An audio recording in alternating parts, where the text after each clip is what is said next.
and then we won't start the recording yet. All right, here we are. So here we are, people. You can see Caleb. Caleb, you got us yet? I got us. Have you tried unplugging it and plugging it back in, sir? Is that what you did? That's literally all I did. Oh, well, we are ready and we are live. And you guys know that I sent you that other stuff. I want to get that story on Brazil and all that stuff so we can mess with. I see what Larry put there. What's popping? Little drive-by at me. The only difference between me and everybody else is I actually admit it. That's it. That's the only difference is I am comfortable enough in my own skin to admit it. But all right, so here we go. We'll get started here, and you guys are ready.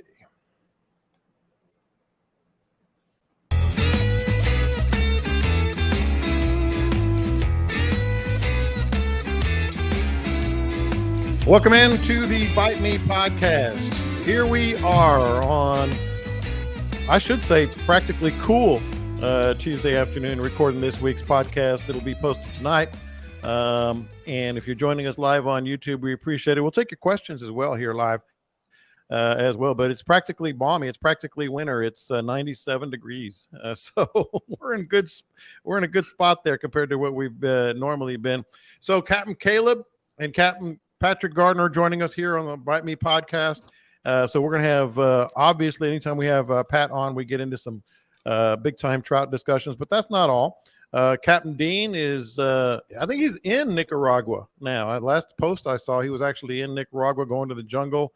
And Captain Scott, I haven't really, maybe Caleb, you've seen more or heard more from him. I haven't heard a lot of, hope the Bears haven't gotten him. I know he was going up to Alaska, going to try to take some pictures of the Bears. So we've got those guys in Alaska and Nicaragua, and it got me to thinking about something I can ask you fine guys here in a second.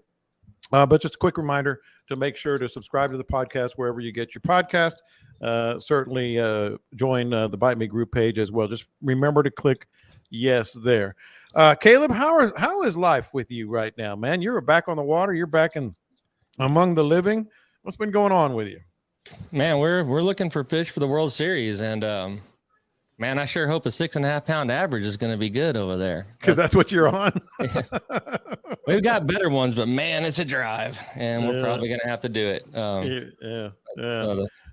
I got a letter from another baseball team, so that's kind of exciting for Cade to finally get some attention. We're messing with that and chasing 6-pound redfish and just having the time of our life. And I keep waking up waiting for this coolness that people talk about. And I got to tell you, my AC went out again about 2 days ago, and I still haven't found it.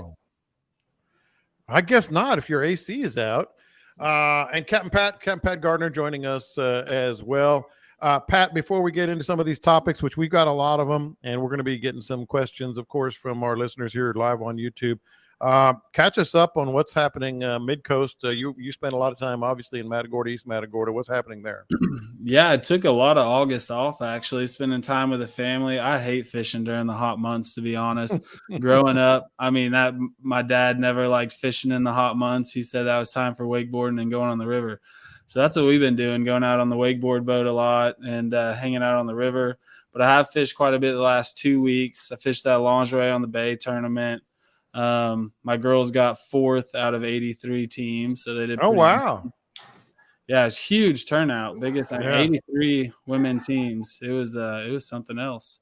But no, the fishing's been good. I'm just curious. Right. Yeah. it was all good. Yeah. If you know my girls, they know how to have a good time. They brought it. They were drinking. We were running to our spot at 5:25 in the morning, and let's just say they drank a bottle of champagne before we stopped at the first spot. So they were having a great time. Gravy. Good gracious. That's amazing that you could get to 4th from there. Right. To be honest, I'm telling you. We only need one trout, one red, one flounder. So, and then after that, it was time to drink.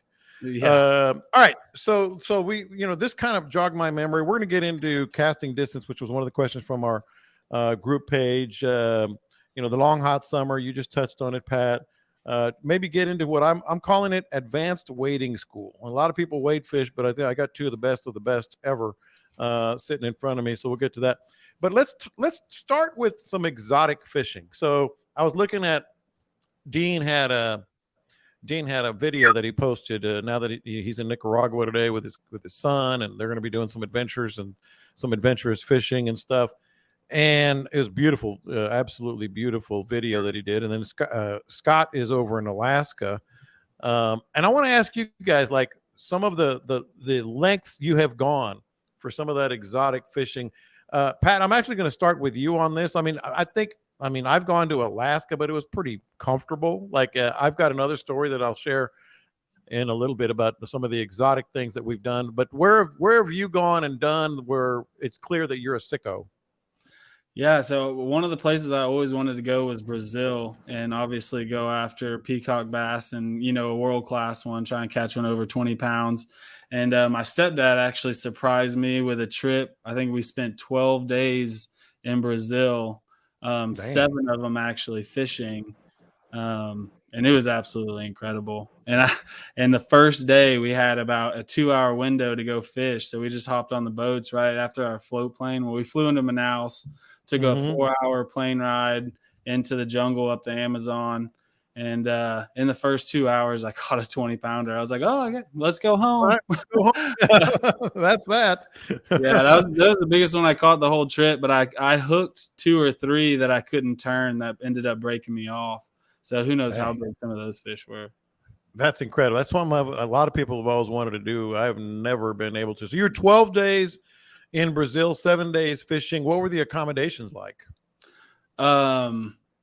We did the bungalow style. So you don't really have a mothership. Like there's 8 people on our trip, 2 people per like little boat bungalow. And you got a twin bed on each side, and a little shower that's basically river water. Yeah. And then, that was really it. They have some with the mothership that are a little bit nicer. But when we actually flew into Manaus, the hotel that we stayed in there was really nice. We went to a Brazilian steakhouse, and like their most expensive restaurant there, I think it was like $20, a plate. It was incredible. Yeah. You know what they call Brazilian steakhouses in Brazil, don't you? No. Steakhouses. So we went to a steakhouse. We went to a Brazilian steakhouse. No, I think right there they call them steakhouses. I think you could go to Chili's and it would be a Brazilian steakhouse down there. Yeah. The reason, what reminded me of that, and it's actually tied in with this. So I was in Ireland about 5 years ago, and being the sicko that I am, and I think I told this story once on the air. So I found this really, really cool fishing store, and just kind of went in there, often to try to just look at stuff and try things and go fishing and find a place to fish. And we went to a bar. I went to a bar with the owner, and I said, "Yeah, see, I think since I'm here, I'm going to go ahead and have an Irish car bomb." And he goes, "We call them car bombs." Irish. What happens if you want some Irish cream? You just tell me you want some cream in your drink. How does that work out? I want some cream. I want some cream. So I know you've had some adventures, Caleb. Hit me with the most exotic one that you've got. Man, I recently got invited on that exact trip that Pat's going on, and I'm contemplating because some guys paid a deposit and they're not going, and they're willing to leave their deposit there and let me go. But okay, well, if you don't go, let me know. There's 2 spots, Pat. Yeah. There's 2 spots. They're looking for 2 people. Dude, I have dreams about that place. I highly recommend it to anybody out there that's thinking about it. But how'd you hook up on it? I mean, you just look, your stepfather just searched it? Yeah, I think it was through some safari club or something. Recommended these guys. I'm trying to think of the name now off the top of my head. I think. Acute Angling. Acute Angling. Yes, that's what I got invited on, is Acute Angling. Yeah. And it's the 8-person bungalow trip. Yeah. And I think the cost is gonna be like $5,000 all in or something.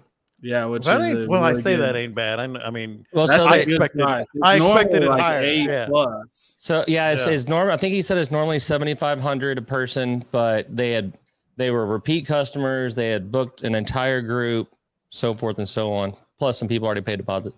Me and my buddy Travis from Corpus decided one time we needed to go catch a rooster fish, and so we hopped on an airplane, flew into Puerto Vallarta, ran up the coast to Punta Mita.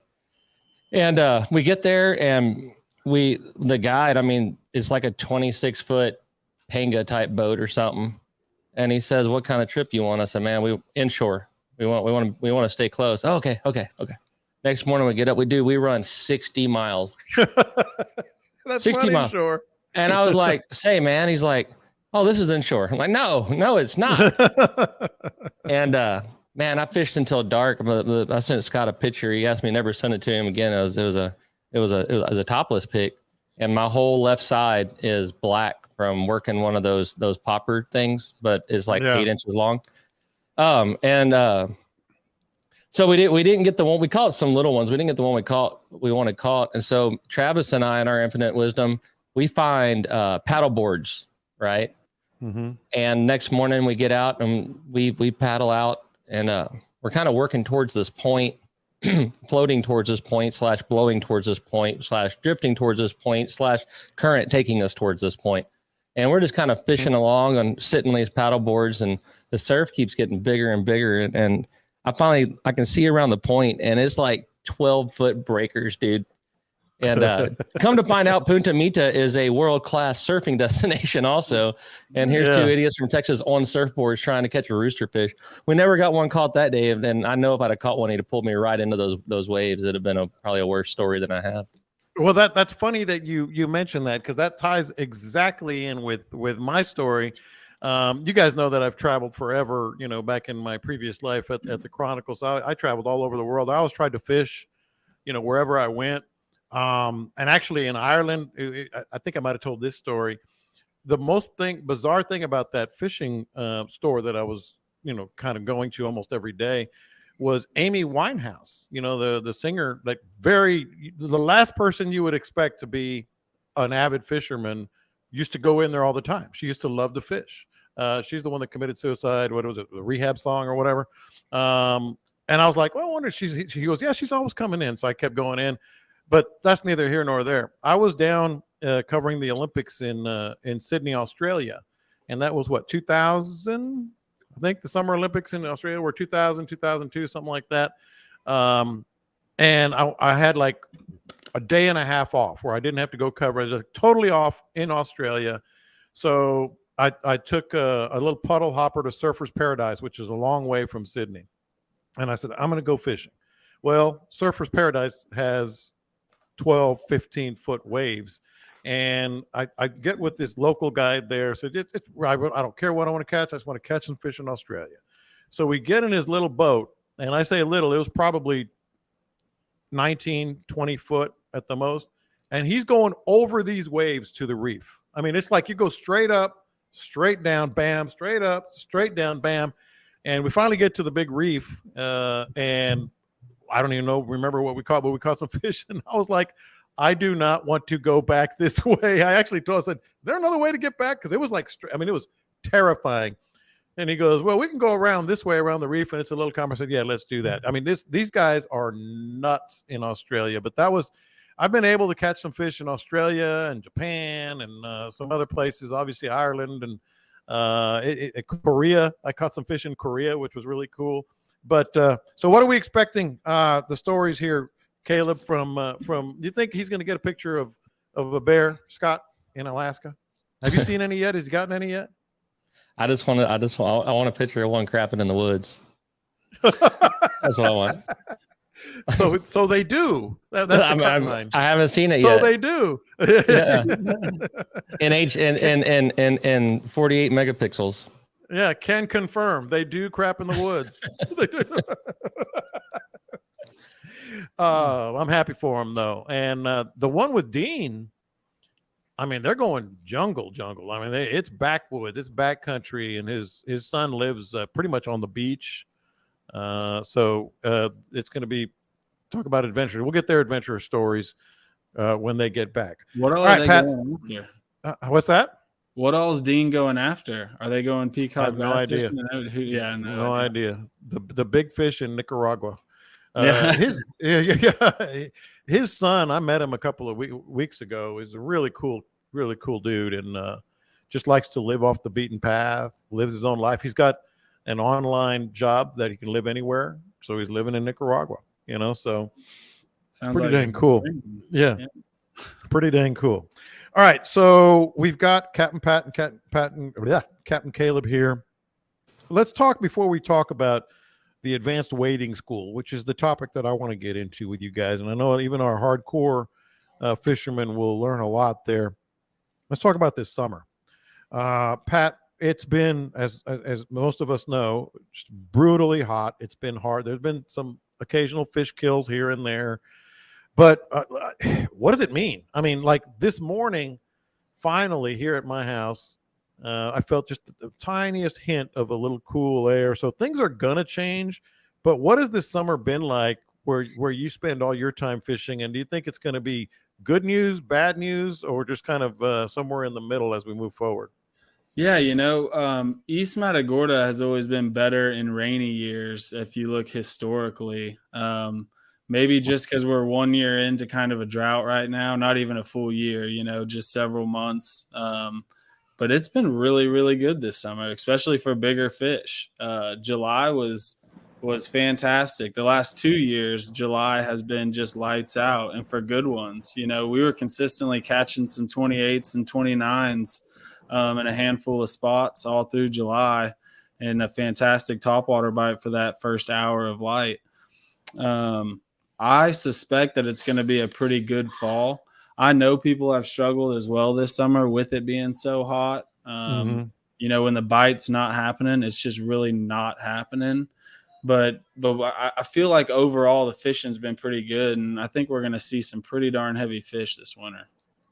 So not really as big of an effect in East Matagorda. Caleb, there have been some kills. I know you've seen some stuff up in Louisiana that some guys were posting videos, on our group page. What's going on Upper Coast in Louisiana that as far as prospects moving forward? Well, I mean, whenever you get these real dry, hot summer, and it hasn't been dry in Louisiana. It's been every time I've been over there, it's been raining. But we're starting to see that there's a lot of shrimp in the marsh, a lot of little bait fish in the marsh. I think it's going to be a solid fall for Louisiana. I think it's going to be a solid fall for over here. The patterns that we're usually waiting on to develop at the end of September are happening already for whatever reason. And I do think the lack of rain has everything fairly clean and good and salty. And then when we start getting some rain, I told my kid the other day, who was complaining about no rain. I said, well, just hold on, bud, because it's going to start raining and not stop for 90 days here before too long. Probably about October 2nd, whenever I get home from Louisiana and decide it's time to go chase some redfish, right? But no, 2017 was like this. It was real dry. The rivers were real green. The fish in the rivers was real good. And then that fall we got some rain, and it flooded out the marshes a little bit, and it set everything off. So I think we could have a really good fall coming up. Well, we had Harvey in 2017, and that really changed things. I knock on wood, man. Are we out of the hurricane? Yeah, I mean, because October it'll get cool quick in October in the Gulf waters anyway. Seems like there's always one big scary one at the end of September. Yeah, I think Rita was the end of September. Was Ike the end of September? The reason I know this, the Fort Bend County Fair happens, and I know a hurricane shut that down 1 year, and then 1 year we evacuated and didn't go to it because there was a hurricane. So there's always one. Franklin says, "Don't say it, Lopez." Well, you heard me pause. I didn't want to say it, but I mean, it's September 12th, September 13th, and we've got at least a couple more weeks of worry. But I haven't seen anything happening. Of course, it can pop up. It can pop up real quick in the Gulf Coast. But waters now on the mid coast. John, now that you've went ahead and said it, can go ahead and say allstateroofs.com, since we're going to go ahead and have one now. Exactly. I meant to say it last week and I didn't. Look right here. I wrote it down. Allstateroofs.com. There it is. Because I haven't given you enough love on that. It's allstateroofs.com. You guys have been blowing and going, but if a hurricane comes, they're going to definitely need you. That's for sure. Being as how I'm taking a step back and I just want to do family stuff this fall, and you've already said it, it's pretty well inevitable. We're going to have an October 10th hurricane.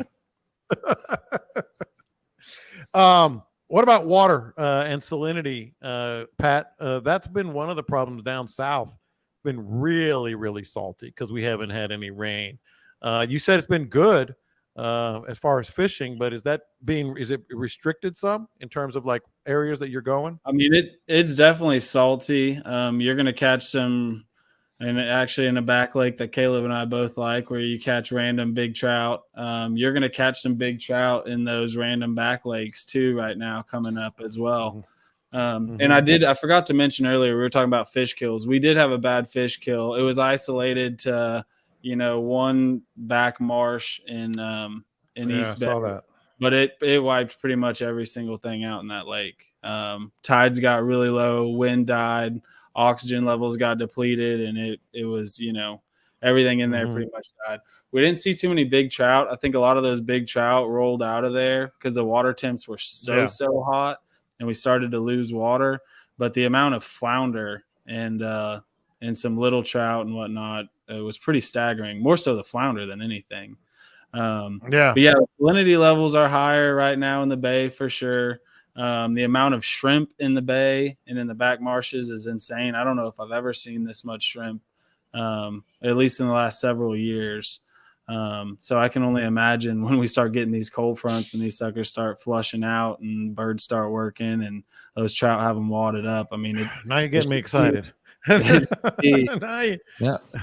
I don't know if it's the lack of fresh water or what, but for redfish to be schooling, Pat, are birds working in the bay at all right now? They have to be. They have been. All this stuff that we wait on and for the first part of October happening in late August, early September, and even over in Louisiana, just shrimp everywhere, which I personally don't like it. I don't want to be on redfish that are eating a lot of shrimp. I want them to be eating finfish so they're heavier.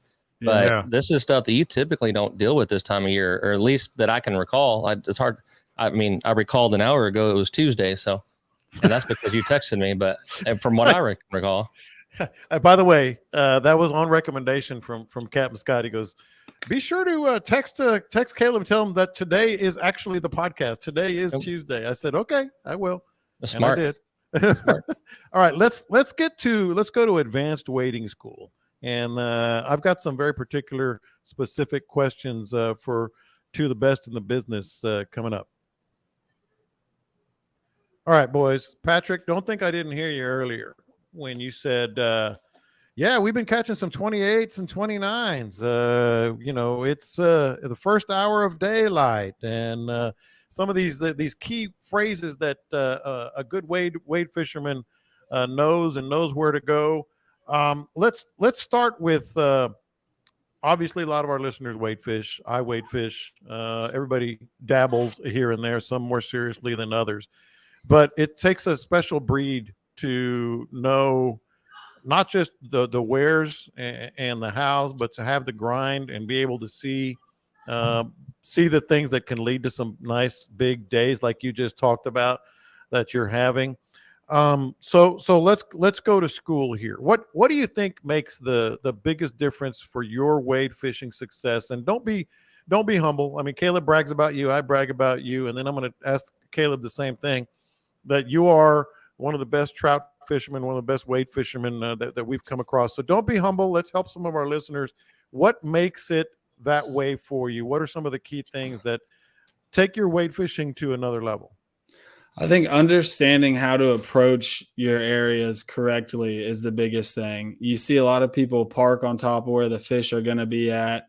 For me, I always tell my guys, like, look, I'm going to stop at least 50 yards away from where I think the fish are. Like, we might not even have a bite for the first 20 minutes. And they're like, well, I guess there's no fish here. I'm like, no, we're just getting to where the fish are, So I'm always super cautious that those big fish get big for a reason. They're not dumb. So understanding how to approach certain areas when the wind directions are certain ways is the biggest thing. And you got to know the bottom structure, where your transition lines are, where your guts are, where your structure's at. All that plays a huge role. And then also let the bait, paint the picture of where those fish are going to be at.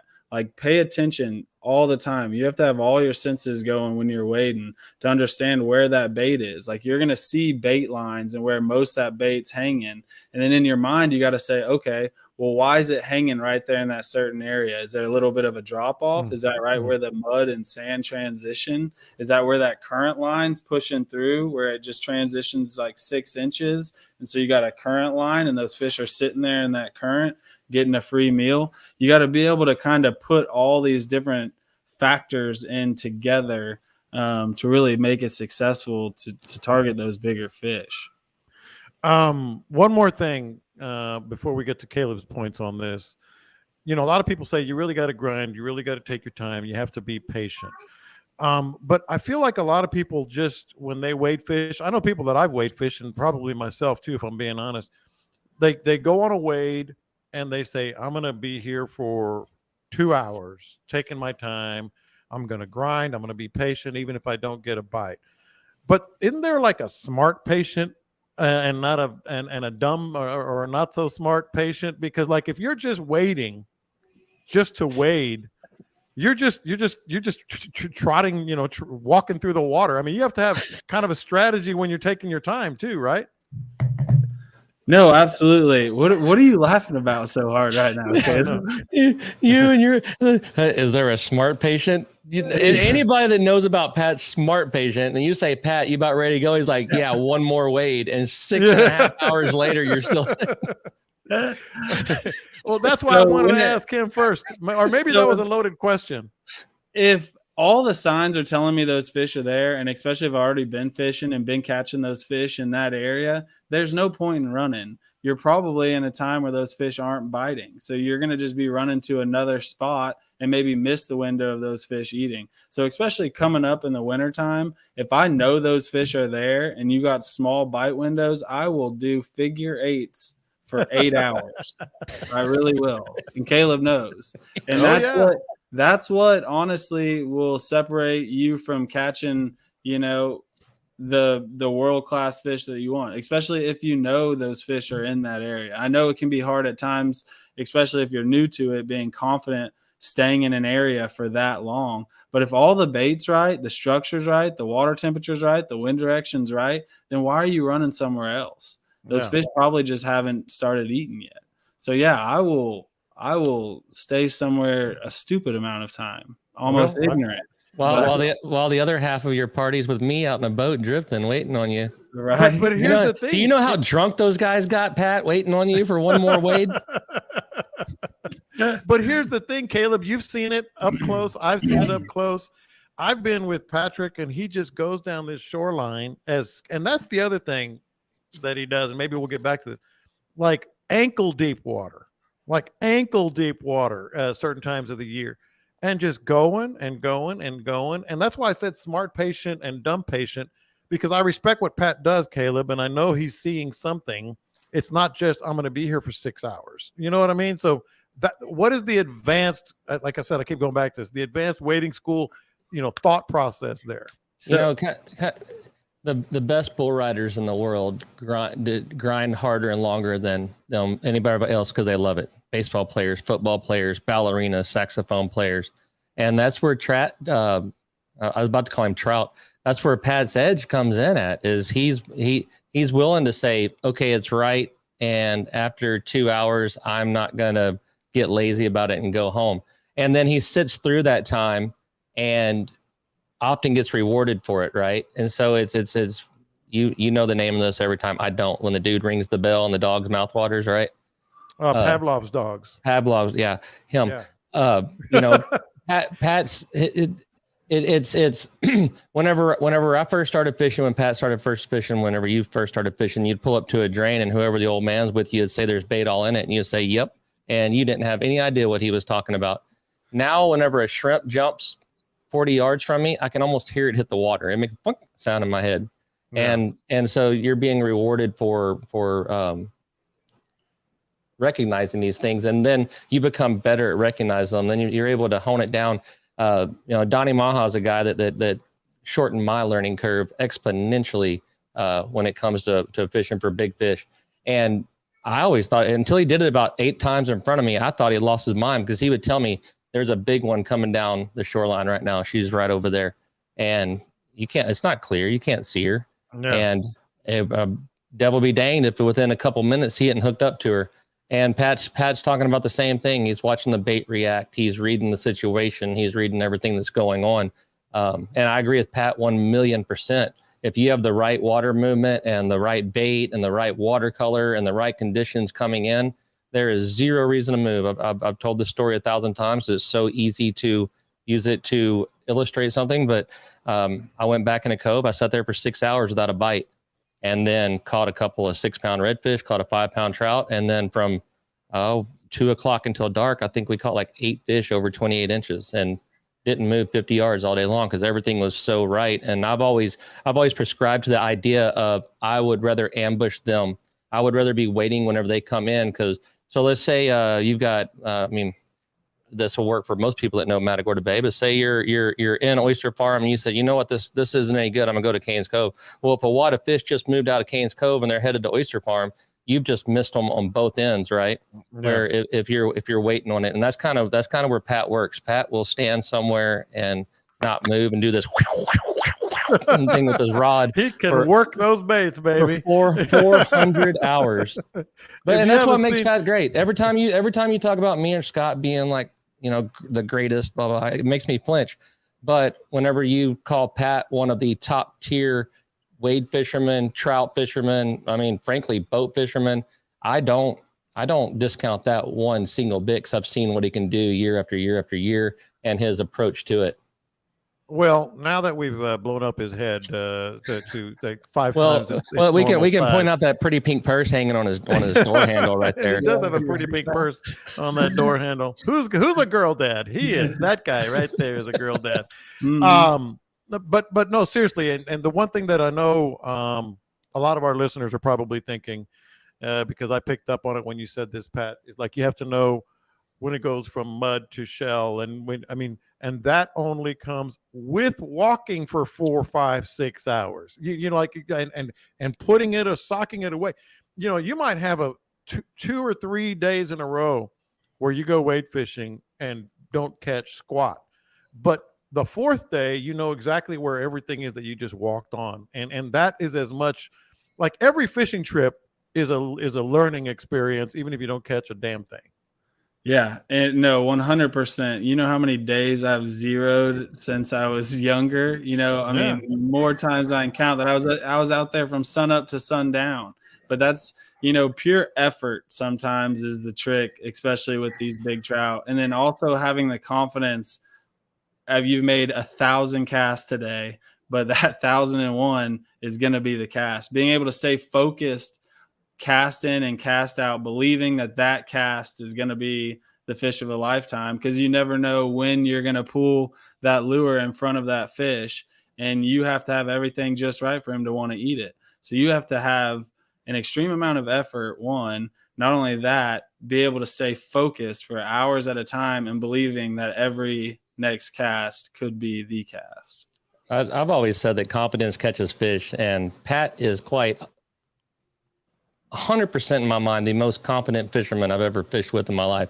Now, Pat being basically family to me, I'm allowed to say this. It drives me plumb ass crazy. I can't stand it because me and Pat have never gotten out of boat anywhere when he's like, man, there's jumbos here. We're going to catch them. It's gotten to the point now where it's like, man, I just wish you wouldn't say it, because now I get all excited because you're that dang good at it, and I get all pumped up.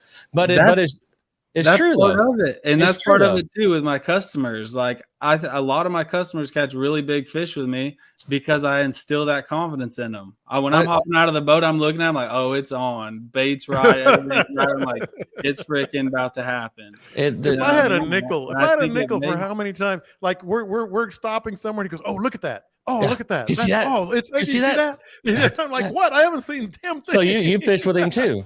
A little bit. It goes back to playing sports the whole time you were growing up and through college. You had to play with an absolute fanatical, an attitude of, we're like in fishing, we're going to catch them or we're going to get this done. I just figured out where this comes from, John. Mm-hmm. You know why me and you can't have the confidence Pat has? Because we fish with him. Every time Pat went to a bar and went fishing for a pretty girl, he was actually able to catch her. Me and you have been let down with just utter failure our whole lives. Try again. Hey Pat, hey Pat, while you're boosting all of your customers with confidence, you may or may not know what I'm talking about. Have you ever thought about checking to see if all of Compton's hooks aren't straightened out on his quirkies? Oh my gosh, that guy. Yeah, what Compton's due for a big fish. He's fished with me several times in the last couple months, and he's caught a few good ones, but no jumbos yet. But well, he was telling me he had some soft nines or something and replaced the hooks on them. It was a defective bunch of hooks, and all of them were about 45-degree angles. And he lost like 2 huge fish in a row. I was like, "What are you doing?" And he pulled and looked at his lure. He's like, "Well, all my hooks are straight." I was like, "Oh, well, that could probably be the issue." That might have a little something to do with it. That's for sure. What else before we leave this weighting discussion? Because I feel like this is one that our listeners are really sinking their teeth in and learning a lot. I'm thinking about like all the times I've weighted with really good fishermen, Pat included, and Pat's dad and I used to wade a lot together. What am I missing here in terms of like not just the grind and not just the confidence, but being able to catch fish when you're waiting, because it's really hard. One guy, the strategy of how you separate each other, how fast you go. We've talked about some of that, but is there a key element here that really kind of puts you over the top here, Pat? I don't know if it's any one certain thing. I think it really comes down to just hours on the water and understanding what you're seeing in front of you and knowing when those situations are right. Like East Bay, for example, when I pull, like I can close my eyes and paint the bottom of that entire bay. I can tell you where every hump is, where every, drop off is. And I think that's the biggest thing is the amount of hours I've spent out there. When I pull into Canes Cove and I visually see something and you just know it's right, whether it be the bait, the watercolor, the wind direction, the tides, and just how the whole picture paints itself. A lot of times you can call your shot when you roll in an area and it's almost like you've already taken an image picture of that because you fished in those certain areas so many times. Like I'll roll into an area with customers. I'll sit there like, "What are you doing?" I'm like, "I'm just we're going to sit here for a minute and just watch. We're just going to look. We're just going to give me a few minutes." And then I'll start pulling out and they'll be like, "Well, why didn't we fish it?" I'm like, it wasn't right. It didn't look right. Yeah. I think that, those feelings and the amount of confidence that you get from that is just the amount of time you really spend on the water, and especially in certain areas. Caleb, last thing from you, because I've seen you doing this, different ways to work. Let's say it's a topwater or a corky. Those are common wade fishing, and the plastics, of course, wade fishing baits. Different ways of changing the pace, the depth, how quickly. I've done that, and just being honest here, sometimes I do it just for the sake of changing pace. Maybe this is going to work better. But is there anything else that factors into you changing lures or changing pace and how you're working your lure? Well, going back to Pat talking about not giving up on the right scenario, I've seen stuff as little as changing it from a 1/8 ounce jig head to a 1/16 ounce jig head.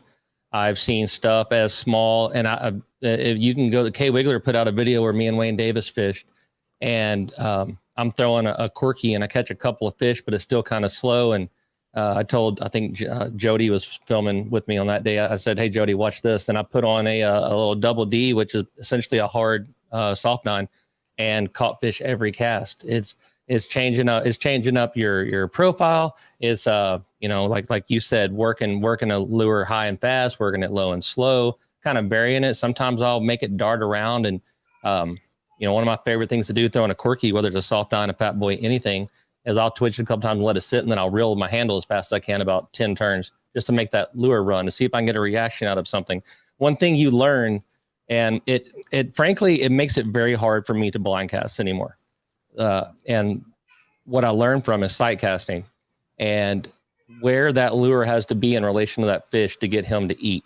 I can cast the same redfish 8 times, and 2 or 3 inches makes the difference. So that's where me or Pat are going to fan cast and really beat an area. And then if everything still looks good, we'll change lures and do it again and again and again. And if none of that's working, then maybe we wait for that tide to pick up a little bit. Maybe we wait for that major or that minor. Maybe we wait for that. But if I've got it, like, for instance, a good streak of green water in front of me with a sandy line on it and some bait working in and out of it, I'm probably not going to leave that area. I mean, I'm lazy too. I don't like to walk around everywhere, which leads me to my next point. Pat talks about spending the time out there and learning all this stuff. If you buy all the budget stuff and you're not comfortable, you're not going to want to spend as much time out there. Don't be scared to spend the extra money on a comfortable pair of shoes or a set of waders that isn't squeezing your thighs and all that kind of stuff. I'm not a wealthy person by any means. I wear wealthy people fishing stuff because I have done the poor people thing, and I've done just max out the credit card and maybe grandma will give me money for Christmas thing. And it makes a huge difference. So, a nice pair of waders that fit you like your blue jeans, you're going to work harder than you would in a pair of Magellans that fit you like Winnie the Pooh. Shoes for me. 100%. I mean, I've had cheap shoes and I've had good shoes, and I weighed more and better. Good sensitive fishing rods. Yeah, a good fishing rod where you can tell the difference in the bottom. You can feel that little light tick whenever a fish taps it. And Caleb, you brought up a good point when it comes to lures. What'll give you a huge advantage, you'll know guys that, this guy might be really good at throwing a tail. When they're eating tails, he's going to be catching fish, but he might not be as good with a corky. And if they're eating corkies, he's probably not going to catch as many fish that day. If you can become very versatile and be very good at being able to throw a tail, rather that be, I kind of split mine up between a rat tail, a small rat tail, a big rat tail, a small paddle tail, and a big paddle tail, and being able to throw a 1/4 ounce all the way down to a 1/16 and understand how you're hitting those water columns.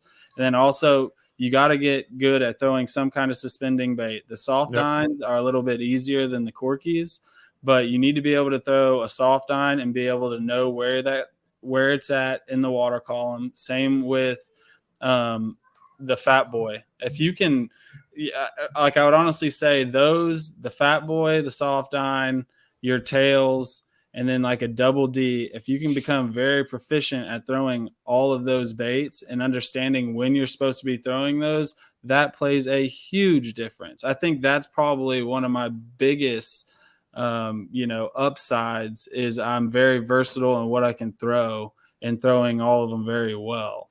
And I think that plays so much because there'll be guys, I'll be on fish somewhere and I might have a buddy and I'll straight up send them over there. And they're like, man, we couldn't catch squat. And I'll be like, well, I'm going back tomorrow, and I'll go back and rail them. I'll be like, well, what'd y'all throw? Well, we threw a paddle tail. Well, I told you they were only eating top waters. Yeah, but we don't like throwing top waters. Well, you know what I mean? Like, if you can become versatile and confident in a handful of different baits, that's going to play a huge, huge role. And go ahead. I think a double D is probably the most forgiving out of everything he just mentioned there. Yep. And when you learn how to work a double D and get proficient with that, it is going to translate into how you work a corky. And a soft dine fishes just like a double D in your action, but a double D is going to float up where a soft dine is going to sink down. But if you want something that you don't have to worry about bending it the right way, you don't do all that, the double D is the way to go. I've caught a ton of fish, redfish and trout off of those things. They're great. They don't sponsor me. Mirror told me to fly a kite several years ago. I've held a grudge since then too. But I think the double D is great. And like Pat said about having your guys with strong suits, if Pat and I are fishing the tournament together and we don't have it dialed in, I can guarantee you Pat's going to be throwing a plastic. I'm going to be throwing a quirky. Not because I out-throw Pat on a quirky, because Pat can kick my butt with a plastic. And that's a great way to go about it. Yeah. If you got multiple guys, figure out what they're hitting.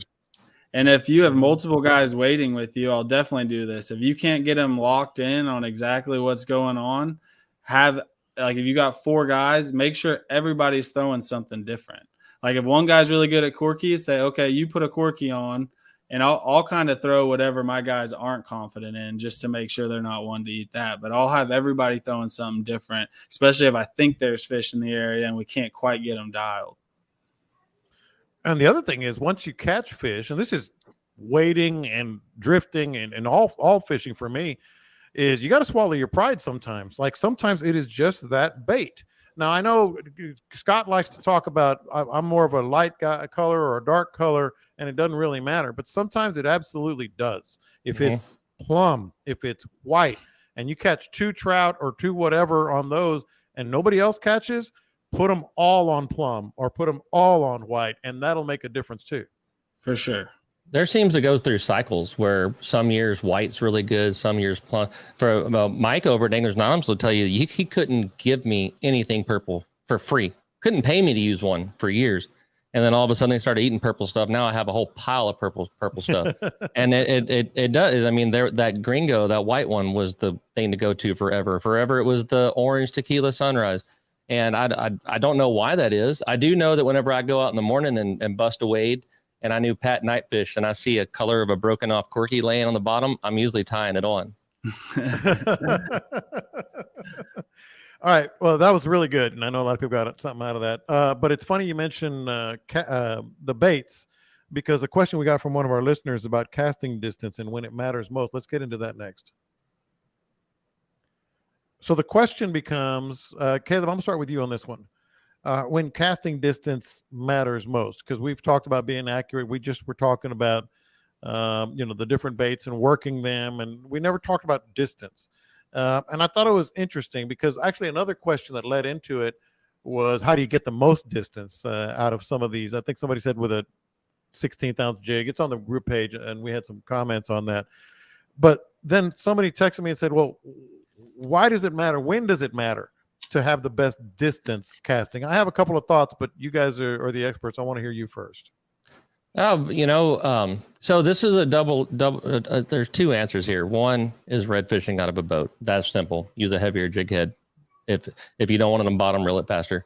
But since we're focused in with Pat here, you want distance. The easiest answer is whenever you're fishing birds, so you can stay off of them and still get up underneath them. If I you're hadn't thought of that one, but yeah.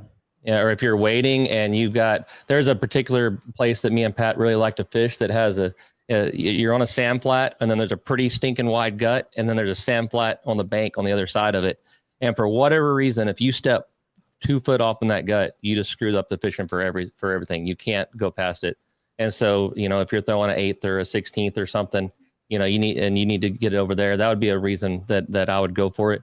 As far as getting the distance, I answered the question and I was kind of jacking around, but I was kind of being serious at the same time. If you've got the wind to support it, great. If you don't, it's just time to figure something else out. If you can get with the wind and let that help you. But if you're on a dead day, you're only going to get so far. But tune in your reel right. And I'm not talking about like the send it the cleaner and get it super tuned. I'm talking about having your brakes and your friction and everything set correctly. A lighter action rod. You can opt and load one up and get it out there a little bit better with that. One thing that people usually don't have, Frank said, put a cork on, can cast a mile. They threw me off my game, man. One thing that people don't often have access to, but if you have a rod in the boat with 10, 15, 20 pound braid on it, it's probably going to cast a little bit better than one with 30 on it. But whenever you finally blow that sucker up, you've got a mess on your hands. That 20 pound digs and makes quite the mess. Trust me, I just cleaned one yesterday. I just totally destroyed that one. Go ahead. But you or Pat, one of y'all said don't be hard headed about what lure you're throwing. So if I have to get over there and just the setup just frankly doesn't let me wing a plastic over there, I'm gonna put that soft 9 on. If I'm catching them on plastics, it's still gonna be something with a smaller profile. But I'm gonna just have to put on something I can get over there, and either I can get over there and make it work, or I can't. It's that simple. How do you kick a 53-yard field goal with a 50-yard field goal kicker? Sometimes you need it, but you just can't do it. Yeah. Pat, when are you throwing, knowing that your distance is going to matter? When I'm wading really shallow, targeting those big fish and like the shin deep water, knee deep water, or even shallower, I think casting distance can play all the difference in the world, especially on a really big flat when you're not wanting to put pressure on those fish. Being able to get the lure out as far as you can is super important. Like if I get customers on my boat and they just can't cast far, I have to completely rethink our day. Because because we're not going to be able to catch those big fish on a knee deep flat, shin deep flat, when you can only cast so far. And as far as, I pretty much free spool, and you will see me backlash because I cast hard. I'm always trying to cast basically as far as I can, to be honest with you. And like you said, the braid can make a difference. I always keep one of my rod and reels with 20-pound braid, even though I prefer 30, because it will give you a little more distance on those days where you're struggling to get it out there. But there's no real right answer to that question. There's a lot of factors that play into it as far as wind direction and everything else. Yeah, you took my answer. My answer was going to be when you're real shallow. When you're real shallow, I just feel, maybe it's wrong, I just feel like any little noise amplifies even more, and any little shadow they see even easier. So I want to throw it as far away as I can where that's not even a factor. Maybe I'm wrong on that, but it seems, especially when you're drifting, like top waters in shallow water, I want to throw it as far as I can. Corky's the same way. For some reason, the plastics, I feel like if a fish is going to bite a plastic, they're pretty much feeding anyway. And it's not that, but you're trying to get that good fish, that good fish to piss him off, basically, Pat, and get him to bite your bait. You got to throw it out there. Yeah.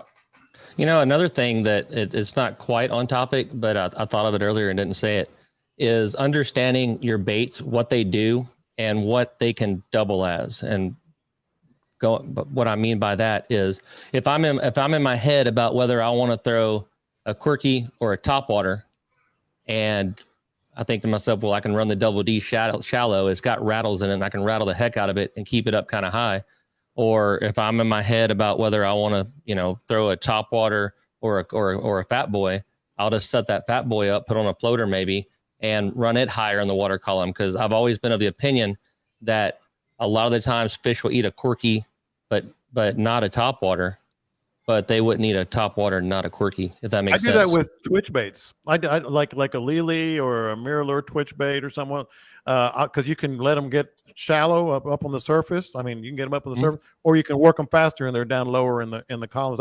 That's kind of what I do. It's funny you say that. I was just doing that this past week, and I was trying to find where they were. But I had a lily. I had a big ass lily. And that's an old school bait now. It used to be a big fad, but I still have some of the big ones.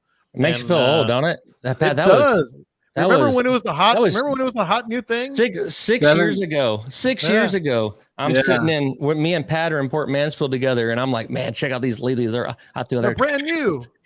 Boom! Big old white water. It's like, I told you they were. Yeah. And I reeled in like a 24-inch skipjack. But they were the hot thing, you mentioned the floater. The floater is a great hybrid bait, because you can make it work exactly like a topwater, or you can work it really, really, really slow. The last 2 winters, I have been throwing the heck out of the floaters. I mean, really always, but for some reason, it's been one that I've really, really honed in on is the floater. You know what's funny is I had a topic on here about, and this ties right in, the most underrated lures that you throw. We've already been kind of talking about it. Underrated lures that you guys throw. We've talked about some, but let's go ahead and dig in on this a little bit.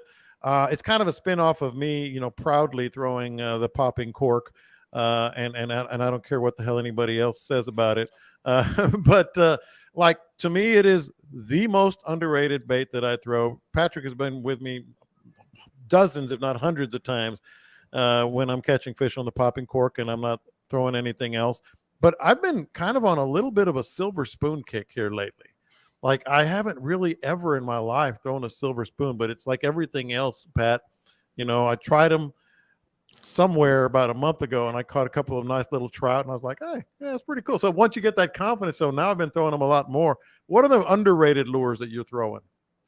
Gold spoon. It's like old school. Nobody talks about it a ton, but I still throw the heck out of it, especially when it comes to tournament fishing and I'm looking for some bigger reds. I can cover so much water. Yes, you're talking about throwing distance. I can throw, a quarter, or I'll even throw the half ounce and reel it fast. and you can cover so much ground, and redfish just eat them. I mean, plain and simple. That'd probably be the biggest underrated one that I throw. And I mean, a lot of people throw the floater. I throw a ton of the floaters. I throw a lot of your typical baits as well. Caleb, you have an underrated one? But I'm going to go. I think spoon is the answer because I think they suck. I think I've caught one redfish in my life on a spoon. I just don't get it. I always hear it. Camille talks about it. Y'all talk about it. I'm like, so I think as definition, that spoon is very underrated in my house. I said silver, but it's kind of a chrome spoon. Caught some trout on it. It was something else. Not so. Pat, do you rig it with the little loop knot, or how do you rig it? Yeah, I just rig it with a loop knot. Yeah, that's what I do. Yeah, you put a swivel on the inline or no? I'm trying to think. No, I don't actually. You'd be mad for me saying this, but I throw a leader at the redfish. I'll throw a 30-pound fluoro. You don't catch big redfish, so I understand. But I got on one. It's I can't even remember the name of it now. But Aqua Dream. It's got all the little dimples in the back. Aqua Dream. Is it that one? Aqua Dream. That the Aqua Dream is the one. It's the only time I've ever caught a fish on a spoon. Therefore, Aqua Dream is the best. I can't remember what it's called, but Aqua Dream has the dimples. I catched several checks this summer from a gold spoon. Let's put it that way. And the cool thing about an Aqua Dream is the way the hooks in it. It actually goes through the spoon and it's screwed into it. You're using it that much. You're using it in tournaments. No, that's what I mean. That's really when I bust it out because I can cover so much water. And the hook sticks out the back of it a little bit, so you get a better hookup with it. Yeah, I'm looking at one right now. I didn't know which one you were talking about. I just called it up on my Google. I've seen those. That's not one that I use. I just use a regular old gold or chrome spoon. All right, so we're going to get to what would Scott do and what would Caleb do here in just a second. But I got one more thing to ask my guys here. So Beachfront, and if you've been on any Facebook page that has anything to do with fishing, anything, especially on the Bite Me group page, we've been seeing a lot of fish on the beachfront. Is that a product of the heat? Caleb, I'll start with you. I know there's always going to be trout and fish on the beachfront, but I'm talking like it seems like they're more in like 8 to 10 feet of water, not first gut anymore. Is that what people need to understand, that they're still there, but they might not be as shallow as they have been, or am I missing the boat on that? There's just certain times when they're up there in that first gut shallow, and there's certain times when they're off the second sandbar a little bit deeper. I've been seeing Pat and Finley and all those guys catching some good trout in the surf. I haven't been able to play in the surf because I've been in Louisiana playing with that stuff. But the tide's coming in, or this is where the bait's at. The surf is not a hard place to read the situation at whatsoever. You're gonna have bait balls, or you're gonna have shrimp jumping, or you're gonna have birds working, or you're gonna have stuff like that. So you can kind of mess around and play around out there. Me personally, if they're not in the first or the second gut, I really don't dabble with them a whole heck of a lot because I'm typically looking for something else out there.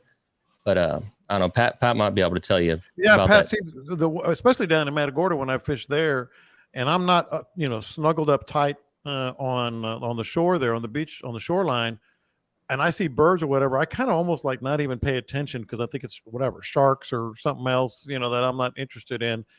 But it seems like they've been a little deeper. Am I just wrong on that, or what do you see on the beach? There's been massive schools of redfish out in the surf too, and you'll see. You'll see them from a mile away. There'll be birds and all kinds of stuff on top of them. But no, the trout have been up tight, but there are times when they'll be sloughed off, a little bit further out deeper.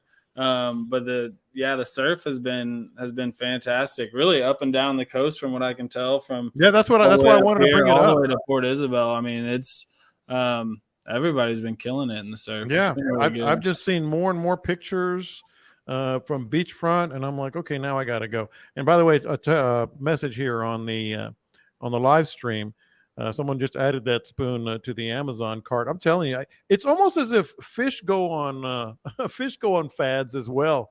Because I haven't used a chrome spoon in like probably 8 or 10 years, and now I've been throwing it everywhere and catching trout. Maybe it's just me. It probably is just me.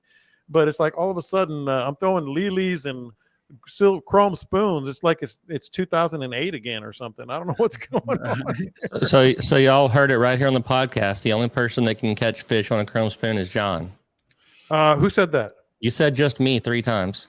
I said maybe it's just me. Let's be encouraging to our listeners, John.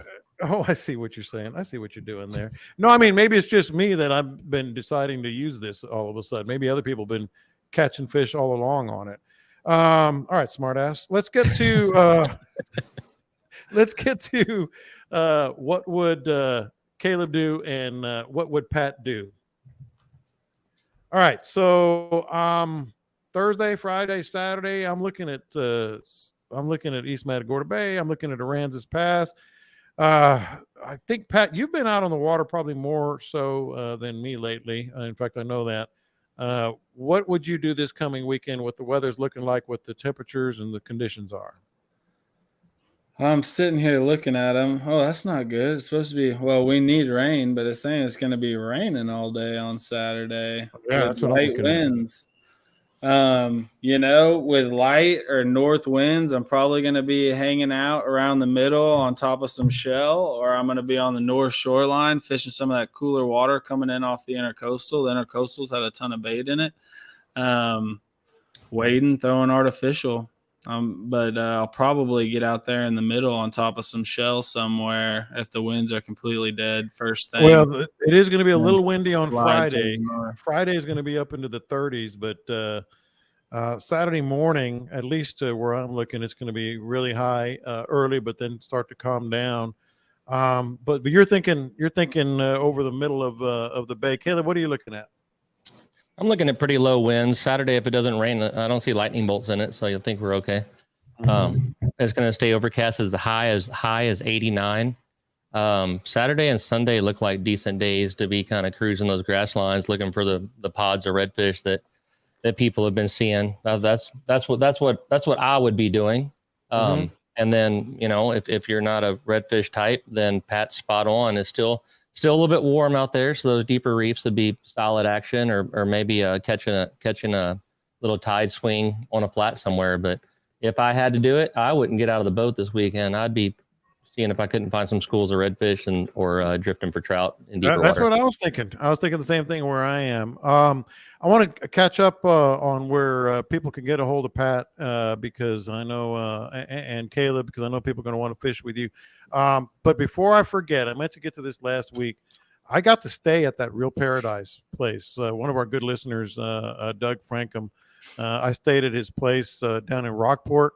And he was telling me, he's like, first of all, the place is unbelievable. Like, it's literally the highest rated Airbnb in Texas, #1 for 2023. So, he's doing it right. But anybody getting going for the fall fishing, September, October, just go to realparadisetx.com. Because I can vouch for this one. All right, Pat, where can people get a hold of you if they want to go fishing? And by the way, speaking of fall fishing, I know you're probably booking up, but what does it look like for you? Yeah, I think I still have a few days available. Going all the way through December is just absolutely lights out in East Matagorda Bay. November, December, January are really my favorite months. But you can reach me on Instagram, Capt Pat Gardner, or on Facebook, Capt Pat Gardner as well. Caleb, I know you got tournament time coming, but yeah, I'm not really booking a whole lot up until October. I've dropped morsels. Here's another one. The big surprise I've been having coming along for the fall includes Pat. So all right, Pat's going to be busy with me doing some stuff, and I'm going to have to be keeping some time open to get busy and doing stuff with him. But I will be doing some limited stuff this fall. You can find me on Facebook, Instagram. Actually, please, for the love of everything great, do not message me on Instagram. I will see it 6 months later. But Facebook, Capt and Caleb, or Caleb McCumber. That's how you find me. And if I can just brag on one thing that I'm involved with real quick before we get out of here. I've been blown away by how popular the OG sauce has gotten, man. It's getting ridiculous, and it's awesome. We added Prosix. And anybody who's going down to it's the Prosix in Sealy, but you can ask for it at the Prosix in where is it? Hilgi. And maybe they'll add it as well. They're trying to add it. It's at Belleville Meat Market, Kingwood Meat Market. I'm going to be up there. It's at Man Ready Mercantile in the Heights, Texas Star Grill Shop, 5 locations. Anglers Anonymous. I just dropped some off there, and I just dropped off some more OG sauce at the Boatyard. I mean, just truly, not to sound too hokey, but it's crazy, man. Like I've just been making this my. I've been making this my whole life. Yeah. I love that it's right down the street from me now. I can go get whatever I need. Yeah, Kingwood Meat Market, and of course you got a connection. You know someone. You know someone who can get you some. I actually need to get Caleb some more. I think I haven't given you some in a while. I got half a bottle left. I've been hoarding it. Visitors do not get any in my house. All right, I'll get you another couple of bottles. Same with Pat. But hit up any of those. It's very humbling, very cool. It's something that I've always loved and loved making, and now people seem to love it. So OG Sauce at the Prosix and Sealy. Bug them a little bit when you stop at the Prosix and Hilgi, and I'm sure we'll get some there real quick. All right, boys, this has been an absolute blast. And don't forget also, Caleb, like when you get going on your project, let's cross-reference this thing. Let's cross-promote it. You can come on here like you are every week. Well, most weeks. But like you are every week. We'll promote it. We'll get it going. Our listeners are fantastic. Appreciate it, Pat. Appreciate it, Caleb. I think the boys, at least one of them, are going to be back. Go ahead. You got something? Good. Nope. Appreciate it, guys. We're good. Catch them up. We'll talk to you next time. So, yeah, the new thing might pay me a little bit, so I'm probably going to quit Bite Me. So.